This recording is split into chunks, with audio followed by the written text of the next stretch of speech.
One minute you're fine, maybe a little stressed, maybe a bit tired. The next minute is like someone has pulled the floor from under you. You're snapping at someone you love, you're crying over an email, and your brain won't stop replaying the same thought. What is wrong with me? But here's the thing. There's actually a few really simple ways to interrupt the spiral, and we're going to try some of it today. In this episode, we're breaking down why ADHD mood spirals happen, especially for women, and the quick, science-backed steps that can help you get unstuck in just a few minutes. By the end, you'll understand what's going on, and you'll walk away with practical actions that you can take the next time a spiral hits. This is ADHD where we talk about everyday life and ADHD. I'm your host, Dr. J. I'm a licensed psychologist who works with those with ADHD. And if your emotions feel bigger, louder, and harder to rein in, this episode is for you.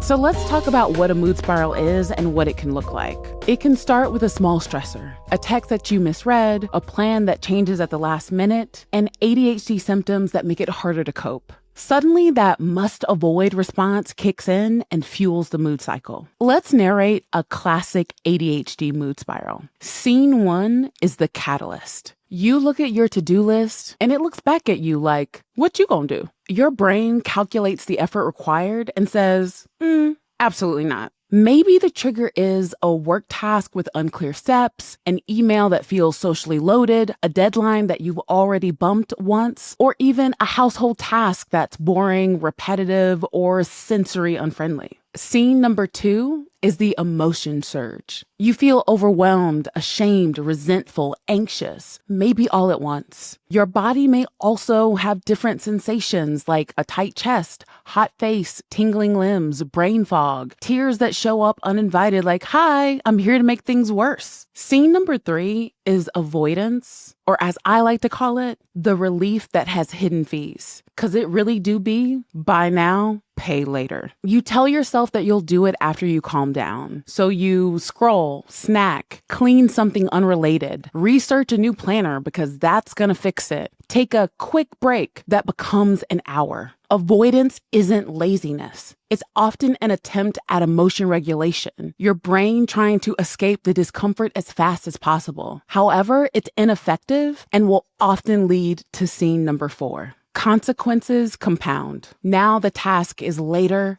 bigger, and meaner. Your inbox fills. The dishes multiply like misinformation on social media. You miss a deadline. You forget something important. You have to apologize again. Scene number 5 is the guilt jamboree. This is the part that often people with ADHD describe as the most painful. The self-talk. I'm a mess. I can't get it together. I'm letting everyone down. Other women do this so easily. What is wrong with me? When the spiral hits, people tend to fall into a few different categories. The first one is fight, and I'll describe what that can look like. One example of it is snapping, arguing, or getting defensive. Another version of this may be feeling a sense of urgency, agitation, or a leave me alone kind of energy. And then lastly, fixating on fairness, criticism, or feeling misunderstood. If this happens for you, you might want to ask yourself, what am I protecting right now? My dignity, my competency, my safety? What would make me feel less cornered?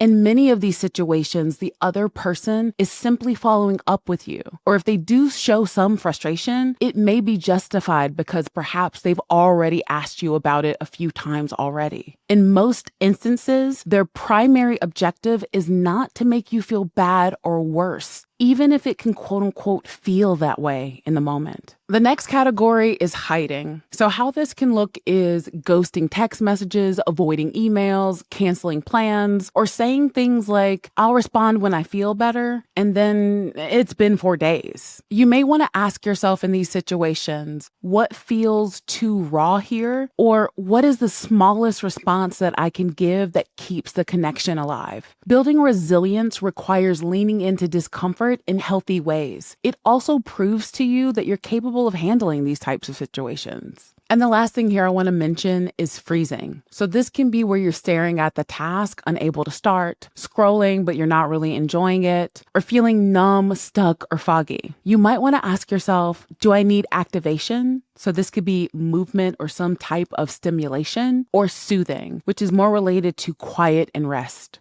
Another question is, what's one step that you can take that's so small that it's almost insulting? The number of times a patient of mine has done a 5-minute stretch or walk or took a quick shower to regulate and then was able to come back and approach the task is countless. Now that we have a greater understanding of the anatomy of a mood spiral, let's talk about some effective strategies.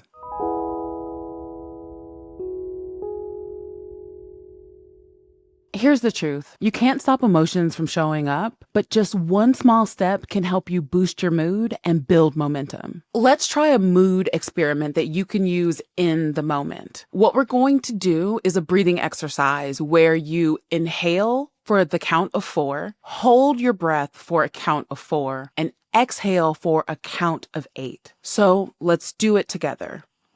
Inhale. Hold, and exhale.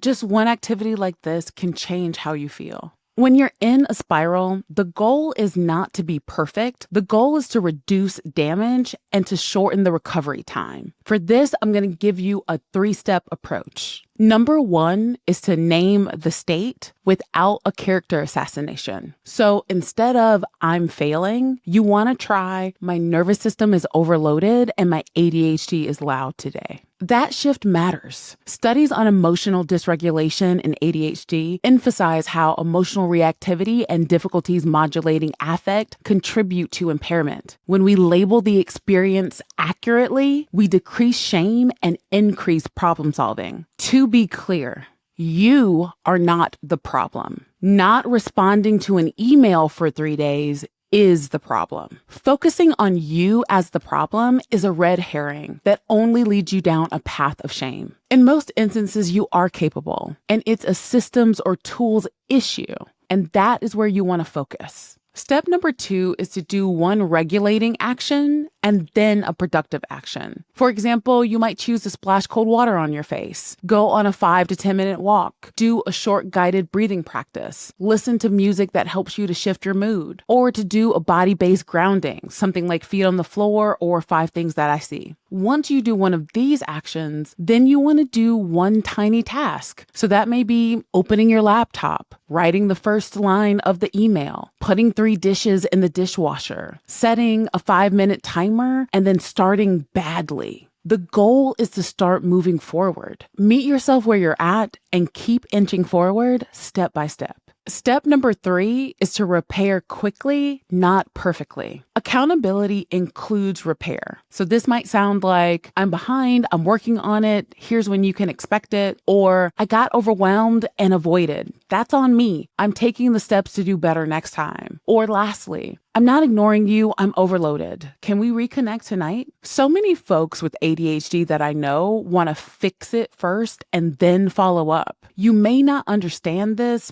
but that's not really helpful, especially when you're already behind or you miss something. Don't leave people in the dark, as it breeds more negative affect like anxiety or frustration. It's best to communicate early and follow up with intention, which requires that you use a tool like a reminder alert. Remember, it's the systems and tools that are the problem, not you. Your emotions and your brain in a mood spiral will be loud. It will scream that you can't do it. You're not enough. It's always going to be this way. In that moment, your emotions, your brain is full of it. Emotions are not facts.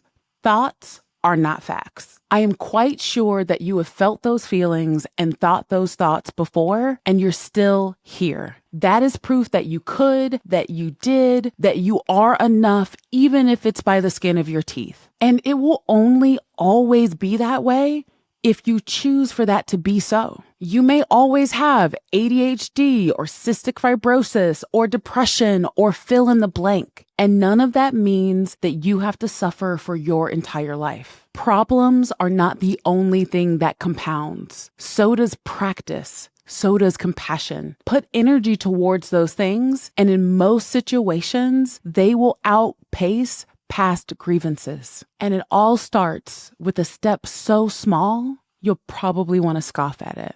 That's it for this episode of ADHD And. Thank you so much for joining me, and make sure to like and subscribe. If you enjoyed today's episode, check out our episode on ADHD and emotional dysregulation, where I explain why having ADHD makes it harder to manage emotions. And for a quick way to boost your mood on your terms, try ADHD Unstuck. It's a 10-minute free self-guided activity designed by and for women with ADHD that helps boost your mood on your terms. Find the link in the description, and thanks for watching.